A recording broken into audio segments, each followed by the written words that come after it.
everyone, so today's video is something a little bit different, and I wanted to talk to you today not necessarily about products that I have found disappointing, but these are products that didn't wow me, and they're products that I have had really high expectations from, and I will explain to you why before each product. But they didn't wow me, not to say that they're really bad, but they just didn't perform as I was expecting them to. Some of these are things I'll still use, doesn't necessarily mean that they're disappointing, but I thought it was just a bit of a different type of video, and there are quite a few things that I feel like this about that I've been kind of accumulating over time that I thought it might be of interest to you. So I'm going to start with a candle first, and this is a really expensive candle and I don't think it's worth the money, and the candle in question is the beautiful Jo Malone candle. I have got it in the pomegranate noir scent. Smells amazing, but this candle is £40 and this is the smallest size that they do, and it doesn't burn any nicer than a Yankee candle. The scent Throwback isn't any stronger than I'm going to say a Kringle candle because they're the strongest scents that I know.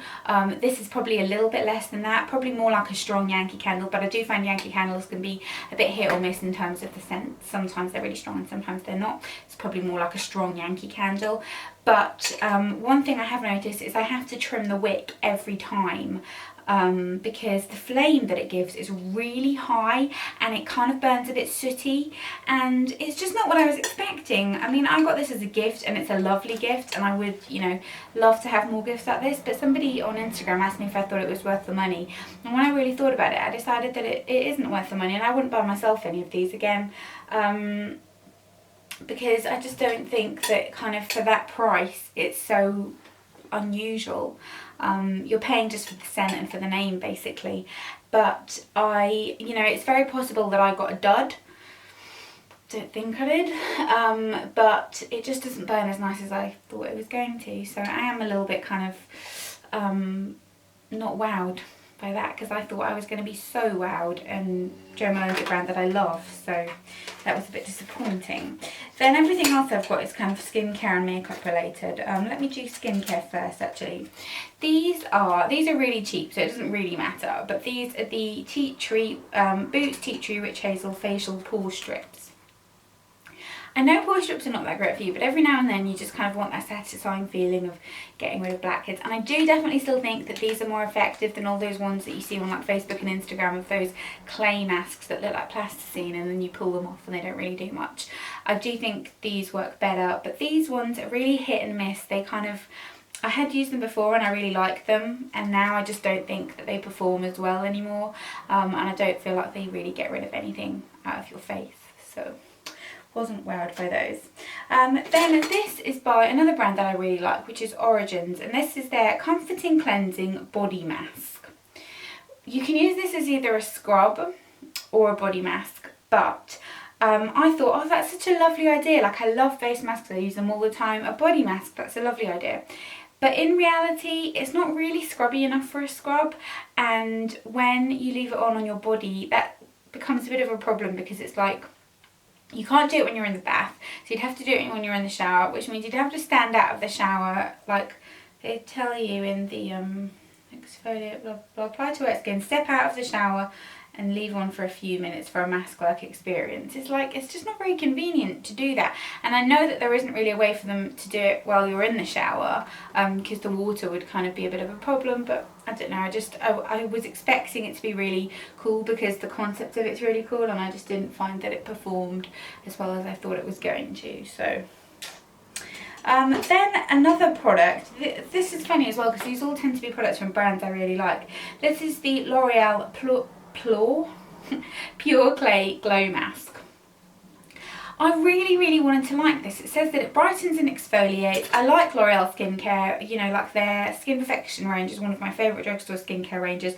I really like the packaging where it comes in the glass jar. I think that it's very good in terms of value for money, but this mask just kind of doesn't really do much. It looks like that. It's a red clay. It's very scrubby, and I was expecting so much from this because it was hyped all over the internet. I do think a lot of the kind of hyped content that I was seeing was sponsored, so that might have had something to do with it, because it was, not that there's anything wrong with sponsored content, like I do sponsored content as well, but it was like when it's everywhere, then I struggle to believe that it's genuine.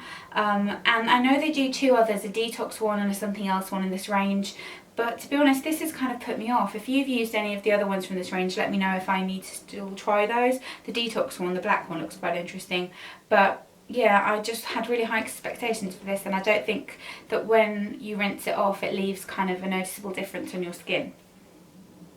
Then last skincare product is this by La Roche-Posay, and it's the Redermic R, so their retinol treatment. Now I haven't been using this for that long, I've probably been using it for about 3 weeks, so maybe it's a bit early to tell, but I haven't seen any immediate results with this in the same way that I did with the Indeed Labs retinol, and this was more expensive. And La Roche-Posay is one of those brands that everybody says like, oh, it's so great, it's so great. There are things I've tried from them and quite liked, but I'm never wowed by anything I've tried. And I know that maybe that's kind of the point of them, that they're a brand that just kind of delivers results, but I haven't really seen any results from that. It's kind of no frills science results driven, but I don't know. It didn't really do much for me, and I was expecting really good things from that because I heard really, really good reviews from loads of different people. Then I have got makeup. Now I've got a lot of concealers in here, really. I am very picky about concealer, that's probably why. The first one is a drugstore one, and it's the Bourjois Radiance Reveal concealer. I really like the packaging of this with the frosted glass and the kind of silver lid. I think it looks very Dior-esque, but I think that the coverage it provides isn't great. The texture's nice, it's got quite a nice gel texture. It is quite illuminating, but I don't think it's enough coverage, and I don't have particularly bad circles, but it's a very light coverage, and everybody was raving about this, so I was expecting it to be amazing, and it's just okay. I use it occasionally. The shades run a bit orange in my opinion as well. I think Bourjois products are just dark in general. I think they run on the darker scheme, like in terms of just being a bit more orange.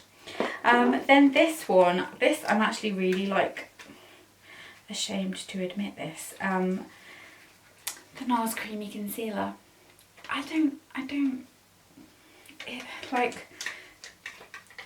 It's really expensive, first of all. And I got it in the shade Custard, which online again looked like it was yellower than it is, but whatever. I'm falling out of love with online swatches because I keep finding them to be not that accurate. But I was expecting such great things from this because I've not seen a single bad review. But I felt like it really highlighted my under eye lines, and I haven't got that many. I am kind of starting to think that maybe for my age I have actually got loads, and like when you're not even like, I'm not even 25. How have I got so many? Have I got so many? Is that normal? I don't know. I just find it really annoying anyway. But I get very kind of like, I've got a lot of little fine lines under my eyes. Before anyone suggests that they're dehydration lines, they're not, because I drink copious amounts of water daily. But it just highlighted my lines. It was okay. I still use it occasionally. It is a nice kind of one for highlighting, but in terms of just making your under eye area look nice, I don't think it did. And I can't really kind of say that I was wowed by it. Then I have got some other concealers, and again this is from a brand that I really like and usually enjoy everything from, and these are the Urban Decay Naked Skin, what they're called, the correctors. So I've got the yellow one, the purple one, and the peach one, and they're all like correct different things, some for sallowness, some for like age spots, all of that kind of thing. They're the colour correcting fluids. I thought these would be amazing because I do suffer from a little bit of pigmentation, so colour correcting is great for that, and for kind of days where my under eyes look really tired, it would be great for that.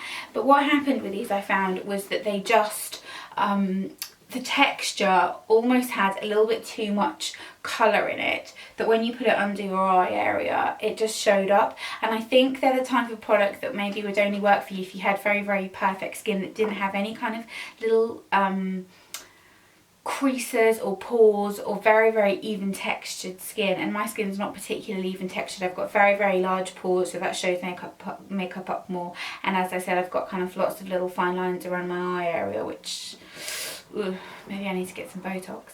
No, I don't need to get some Botox, but my age, that's stupid. But they just sat sitted, what am I talking about? They just sat in the area and just you could see that it was makeup, and they just didn't really do what I was expecting them to do, so I wasn't really wowed by those. And then last but not least, again, this is a brand that I love, and I very, very rarely dislike a product from Clarins. Like, I genuinely love the brand so much. I work with them a lot and I just really, really like the brand. And I like one thing in here, but this is their contour palette, which looks like this. I just think that the contour shade, so this one here, is way, way too warm. You know, you can't really use that as contour, it just would show up as orange. It looks alright as a bronzer. It wouldn't be great for really pale skin. The blush is really nice. It's kind of a bit NARS orgasm-y. The highlighter is really nice as well because it's a matte highlighter, so it just kind of adds a little bit of light to your face. But the bronzer, I was disappointed by, because I thought it would be a nice kind of travel palette, but smells lovely. It smells like all Clarins products do, and you know, it's really lovely packaging and everything, but I was just disappointed that the contour shade wasn't a little bit more cool toned and contour appropriate really. But then maybe we all want different things for contour. Speaking of contour, today I've got on the collection, one of their contour sticks. I saw Fleur de Force talking about it. I've got that as my contour today. I really like that stick. It's really nice. It's a really nice kind of greysy tone. Really good. Might do like a get ready with me or something with it soon, but you can see it's really nice. So yeah, that's everything. I hope you enjoyed this little products that didn't wow me video. It's not exactly the same as disappointing products, but along those lines. And I would love to know products that didn't wow you in the description, in the comment section. The more expensive the better, and I'll see you all next time. Bye.